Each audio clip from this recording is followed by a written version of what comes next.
So we are starting with chapter 1, electric charges and field. Electric charge.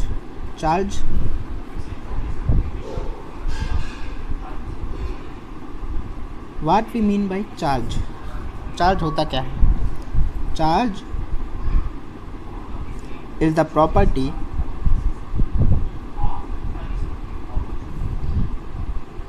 associated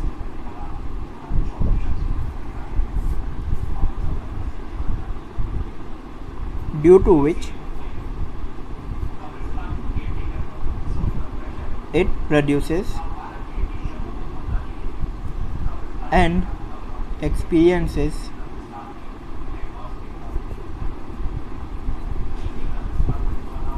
electrical and magnetic effects. तो charge matter की वो property है जिस कारण वो मैटर इलेक्ट्रिकल और मैग्नेटिक इफ़ेक्ट्स महसूस या फिर प्रोड्यूस करने लग जाता है. तो टाइप ऑफ चार्जेस, अब बात आती है कितने तरह के चार्जेस होते हैं. टाइप्स ऑफ चार्जेस 2 तरह के होते हैं. पहला पॉजिटिव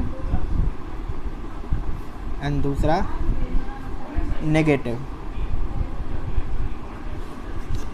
तो अब पॉजिटिव जो पॉजिटिव चार्ज कंटेन करें, नेगेटिव चार्जेस हम जो नेगेटिव चार्ज कंटेन करें. तो पॉजिटिव को हम डिनोट करते हैं प्लस साइन से, नेगेटिव को करते हैं माइनस साइन से. अब एक प्रॉपर्टी होती है कि charges with same electrical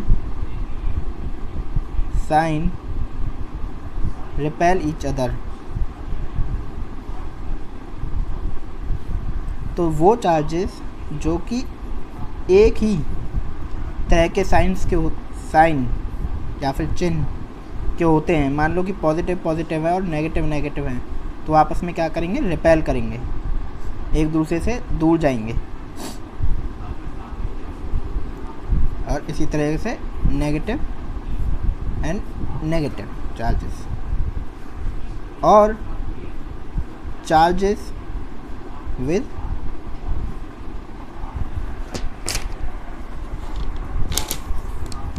same same नहीं, charges with different electrical sign repel नहीं, अट्रैक्ट ईच अदर. तो वो चार्जेस जो कि अलग अलग वो मेटल जिन पर अलग अलग चार्जेस है, जैसे कि पॉजिटिव और नेगेटिव या फिर नेगेटिव या पॉजिटिव अपोजिट चार्जेस है, वो क्या करते हैं, आपस हमेशा अट्रैक्ट करते हैं एक दूसरे को. अब डायमेंशनल फॉर्मूला, यूनिट या फिर डायमेंशनल फॉर्मूला किसका, चार्ज का होता क्या है. तो ऐसा ही यूनिट होती है चार्ज की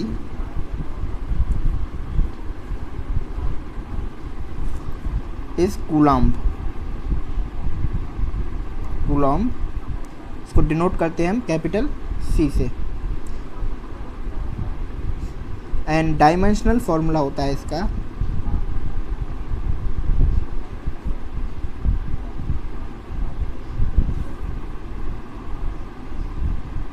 AT.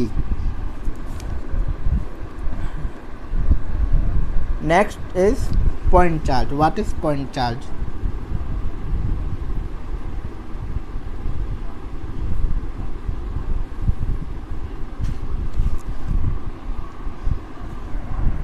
तो पॉइंट चार्ज होता है जिसका स्पेशियल साइज काफ़ी छोटा हो उसके डिस्टेंसेस से, whose spatial size is negligible, ना के बराबर हो, negligible as compared to other distances. Other distances जैसे इलेक्ट्रिक फील्ड, मैग्नेटिक फील्ड, तो इनके इलेक्ट्रिक फील्ड कहाँ तक है, आपका मैग्नेटिक फील्ड कितनी दूरी तक है, उसके कंपेयर में जो चार्ज का जो साइज होता है वो काफ़ी नेग्लिजिबल होता है। पूरा का पूरा चार्ज एक पॉइंट पे आके कंसंट्रेट हो जाता है, इसे कहते हैं हम पॉइंट चार्ज। अब प्रॉपर्टीज देखते हैं चार्जेस की प्रॉपर्टी क्या है।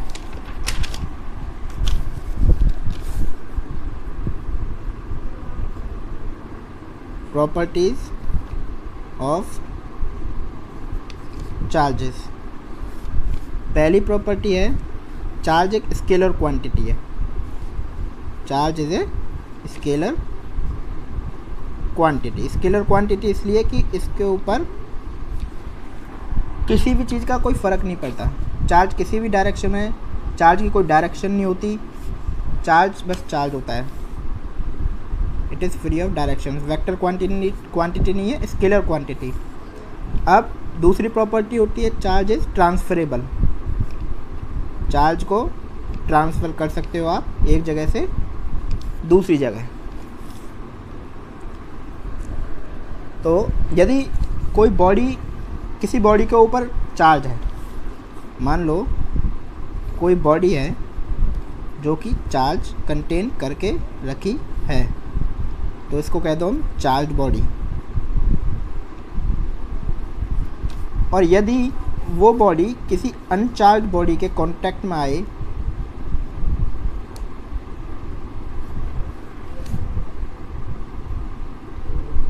तो होगा क्या कि आपका चार्ज उस बॉडी के, उस अनचार्ज बॉडी पर, जो चार्ज बॉडी का चार्ज है वो अनचार्ज बॉडी पे ट्रांसफ़र हो जाएगा। किस तरीके से? इस तरीके से।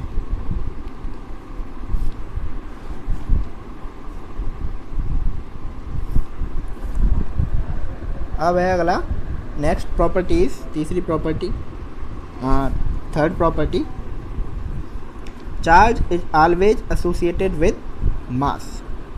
जहाँ चार्ज होगा वहाँ मास जरूर होगा, क्योंकि इसे आप ऐसे समझिए कि चार्ज होता किससे है? Electrons and negative and positive charge होते हैं दो तरह के। नेगेटिव और पॉजिटिव चार्ज कहाँ से आते हैं? इलेक्ट्रॉन से। कि इलेक्ट्रॉन के पास नेगेटिव चार्ज होता है, जिस मेटल सरफेस पे इलेक्ट्रॉन्स ज़्यादा होंगे वो क्या कहते हैं, वह नेगेटिव चार्ज हो जाएगा, और जिस पे इलेक्ट्रॉन्स की संख्या कम होगी वह पॉजिटिव चार्ज हो जाएगा।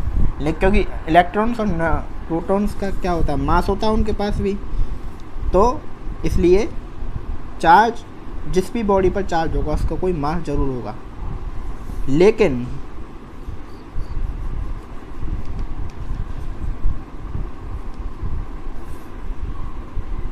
Charge can not exist without mass. पर ये ज़रूर नहीं किसी भी बॉडी जो एक मास कंटेन करती है, मास है किसी बॉडी के पास, तो वो चार्ज कंटेन करती हो। मतलब वाइस वर्सा इस चीज़ का एकदम गलत है। चार्ज होगा जिस बॉडी पर उसका मास होगा, लेकिन जिस बॉडी का मास होगा तो ज़रूर नहीं मास कैन एग्जिस्ट, दो मास can exist without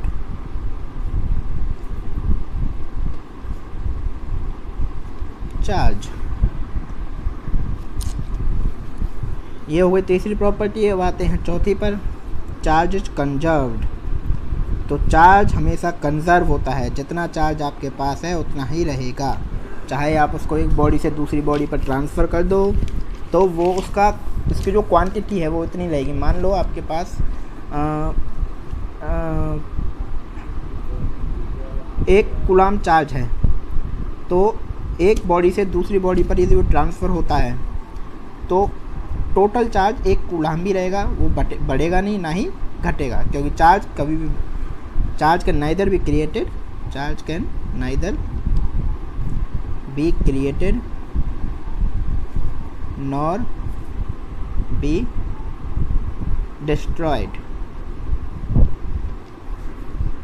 Fifth property is invariance of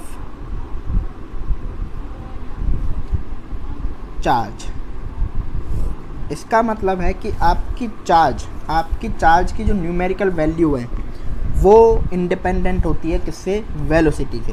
उस पर चार्ज की वेलोसिटी, चार्ज की चाहे कितनी भी तेज़ मूव करे लेकिन उसके न्यूमेरिकल वैल्यू पर उसका कोई इफेक्ट नहीं होता। तो the numerical value of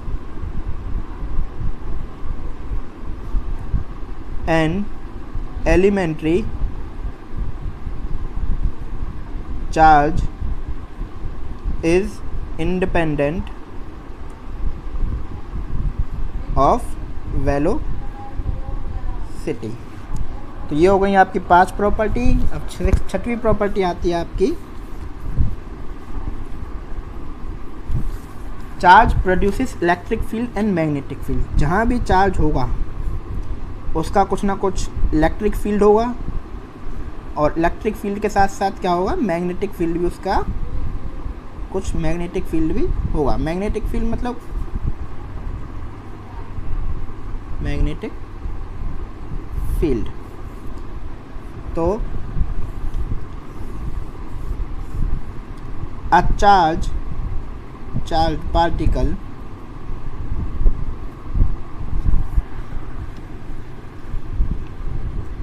at rest, जब चार्ज पार्टिकल क्या हो, आपका रेस्ट पर हो, प्रोड्यूसेस ओनली इलेक्ट्रिक फील्ड। जब चार्ज पार्टिकल रेस्ट पोजीशन में, मतलब कि स्टैटिक पोजीशन में, इलेक्ट्रोस्टैटिक पढ़ रहे हैं हम पहला चैप्टर, तो स्टैटिक, इलेक्ट्रो मतलब इलेक्ट्रॉन। इलेक्ट्रॉन क्या होता है, चार्ज, कोई भी चार्ज आपका, इलेक्ट्रॉन्स का आना जाना। स्टैटिक मतलब रुका हुआ, जब आपका चार्ज कैसे को फॉर्म हो, रुकी हुई फॉर्म में। तो ए charge particle at rest produces only electric field. जब रेस्ट में होता है केवल क्या होता है, इलेक्ट्रिक फील्ड प्रोड्यूस करता है अपनी सराउंडिंग्स में, स्पेस सराउंडिंग इट।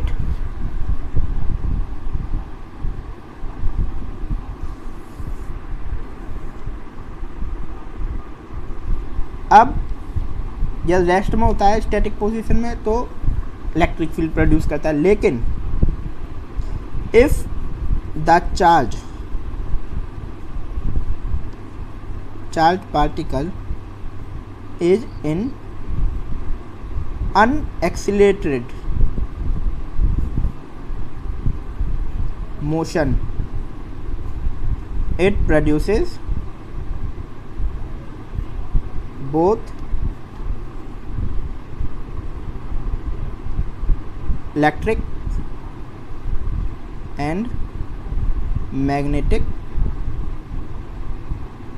field। तो यदि आपका चार्ज कौन सी पोजीशन में हो, अनएक्सीलरेटेड पोजीशन में, तो इलेक्ट्रिक और मैग्नेटिक फील्ड दोनों ही प्रोड्यूस करेगा। अनएक्सीलरेटेड पोजीशन मतलब कि शुरुआत में स्पीड ज़्यादा हो, धीरे धीरे धीरे आपकी स्पीड कम होती जा रही है। अब तीसरा है कि यदि if the motion of particle, या फिर आप कह सकते हो चार्ज पार्टिकल, यदि चार्ज पार्टिकल का मोशन अब यदि एक्सीलरेटेड का मतलब आपकी स्पीड या वेलोसिटी चार्ज की धीरे धीरे बढ़ रही है, तो यह केवल क्या प्रोड्यूस करता है, electric and magnetic field, but also radiates. If the motion of the particle charge is accelerated, it not only produces electric and magnetic fields but also radiate का मतलब एनर्जी निकलना सराउंडिंग्स में, in the space सराउंडिंग्स। तो पहली property में क्या था कि स्टैटिक में जब चार्ज आपका स्टैटिक होता है तो केवल इलेक्ट्रिक फील्ड अपनी सराउंडिंग्स में प्रोड्यूस करता है, लेकिन जब आपका चार्ज अनएक्सिलरेटेड मोशन में होता है, अनएक्सिलरेटेड धीरे धीरे उसकी कम होती है, तो इलेक्ट्रिक और मैग्नेटिक फील्ड दोनों बनाता है। लेकिन जब आपका चार्ज एक्सिलरेटेड मोशन में हो, लगातार उसकी वेलोसिटी बढ़ रही हो किसी निश्चित एक्सिलरेशन से, तो क्या करता है वो अपने इलेक्ट्रिक और मैग्नेटिक फील्ड प्रोड्यूस तो करता है ये, लेकिन उनको रेडिएट भी करता है अपनी सराउंडिंग्स के स्पेस सराउंडिंग्स में।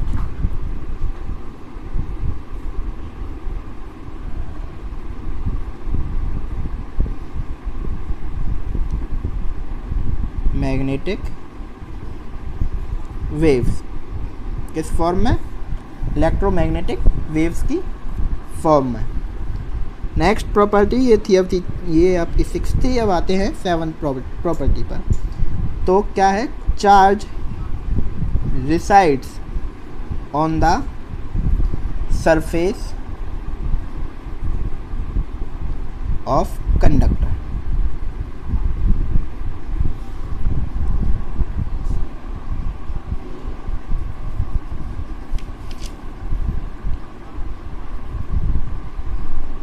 तो इसका मतलब है कि चार्ज आपका जिस सरफेस पर है उसी सरफेस के ऊपर बना रहता है, क्योंकि charge reside on the out कहाँ रहता है? सरफेस के, उस कंडक्टर के आउटर सरफेस पर। चार्ज जो है कंडक्टर के आउटर सरफेस पर होता है। तो charge resides on the outer surface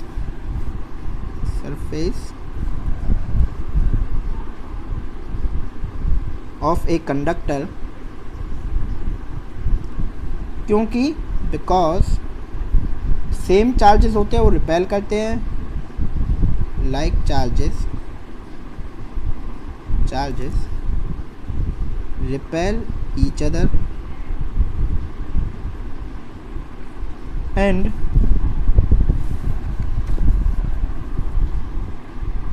try to get as far away as possible from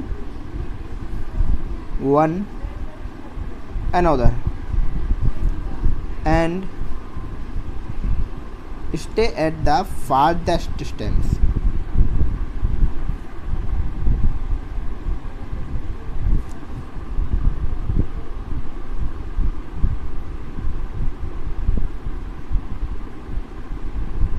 Which is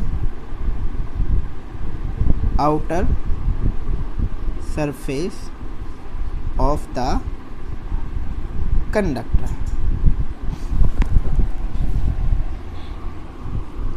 क्योंकि होता क्या है, आउटर सरफेस पर चार्ज रिसाइड करता है आउटर सरफेस पर, वो भी इसलिए कि लाइक चार्ज जब रिपेल करते हैं तो एक दूसरे से ज़्यादा दूर डिस्टेंस पर वो जाते हैं। जब ज़्यादा से ज़्यादा डिस्टेंस पर जाएंगे तो आउटर सरफेस से वो डिस्टेंस ज़्यादा होगा बजाय कि इनर सरफेस से जब नापेंगे, कि जब इनर सरफेस से होगा तो वो रिपेल करने लगेंगे, पास हो जाएंगे।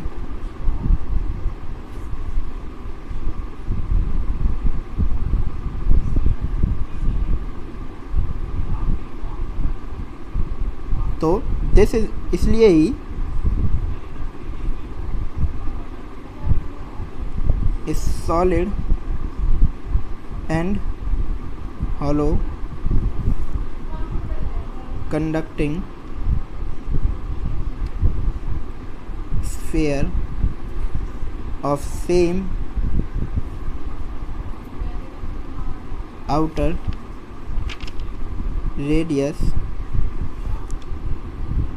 will hold maximum equal charge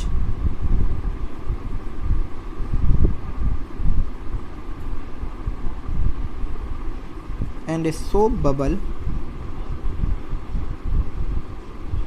expense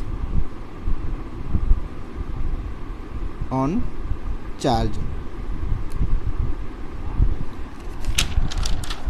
तो ये हो गई आपकी 7 प्रॉपर्टी। अगली प्रॉपर्टी पे आते हैं। नेक्स्ट प्रॉपर्टी है आपकी क्वांटाइजेशन ऑफ चार्ज। क्वांटाइजेशन का मतलब होता है कि किसी भी चीज़ को, किसी भी ऑब्जेक्ट को आप कब तक तोड़ सकते हो कि उससे आगे वह ना तोड़ा जा सके। तो किसी भी मैटर के,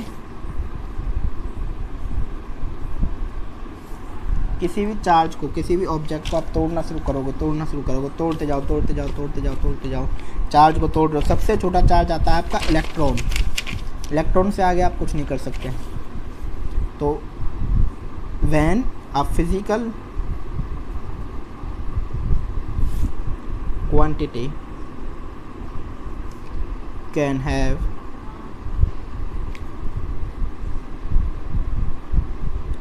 only discrete values, rather 8वीं प्रॉपर्टी थी ये, और हम रोमन में नहीं, हम न्यूमेरिकल में चल रहे थे। तो when a physical quantity can have only discrete values rather than any value, the quantity is said to be quantized. The smallest, और जब आप देखोगे तो सबसे क्वांटाइज करोगे किसी भी चार्ज को, तो सबसे छोटा चार्ज आपका क्या है? तो the smallest charge that can exist, smallest charge that can exist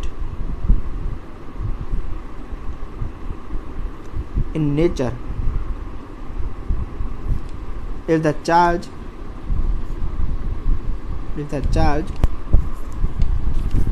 of an electron। किसका चार्ज है? इलेक्ट्रॉन का। कि सबसे छोटा चार्ज नेचर में वही है जिसको आगे आप क्वांटाइज या फिर डिस्क्रीट वैल्यूज में नहीं तोड़ सकते। एज एलिमेंट्री मतलब बेसिक यूनिट, सबसे चार्ज की सबसे छोटी यूनिट। और एक इलेक्ट्रॉन पर कितना चार्ज होता है? 1.6 × 10⁻⁻19 coulomb. That is quanta of charge on any body will be some integral multiple. अब यदि किसी भी बॉडी पर कोई चार्ज है, मतलब मान लो कितना भी चार्ज है, तो वो क्या होगा? मल्टीपल होगा, इंटीग्रल मल्टीपल होगा किसका? इलेक्ट्रॉन के चार्ज के। एक इलेक्ट्रॉन पर कितना चार्ज है उसमें उसका मल्टीपल कर दो, 2 × 3। मान लो 5 इलेक्ट्रॉन्स हैं, 5 चार्ज, तो 5 से डिवाइड कर, 5 कूलम चार्ज है किसी पे, किसी भी ऑब्जेक्ट पर, तो उसको डिवाइड कैसे करोगे? 1.6 × 10⁻, तो आपके पास न्यूमेरिकल वैल्यूज आएगी कितने गुना एक इलेक्ट्रॉन से कितने गुना ज़्यादा उस पर चार्ज है। तो एक फॉर्मूला आता है Q = ±NE। प्लस माइनस है कि केवल चार्ज के लिए कौन सा साइन है, प्लस में है या फिर माइनस में है साइन। विद n = 0, 1, 2 और 3, और इसी तरीके से आगे। So charge on a body can never be 0.5 electron, 1 ± 17.2 electron. और अब वो किस लिए? क्योंकि एक इलेक्ट्रॉन पर जितना चार्ज है, या तो इलेक्ट्रॉन 1 होंगे, 2 होंगे, 3 होंगे, क्योंकि आधा इलेक्ट्रॉन तो हो ही नहीं सकता, कि एग्जिस्ट ही नहीं करता। तो इसलिए कभी भी चार्ज आपका पॉइंट्स में जैसे कि 0.5 ± 7.2 रेशनल नंबर्स इस तरीके से नहीं होगा। आपका इंटीग्रल वैल्यू होगी पूरी 1, 2, 3, 4, 5 इस तरीके से। ठीक है भाई, चलो आज के लिए इतना ही बहुत।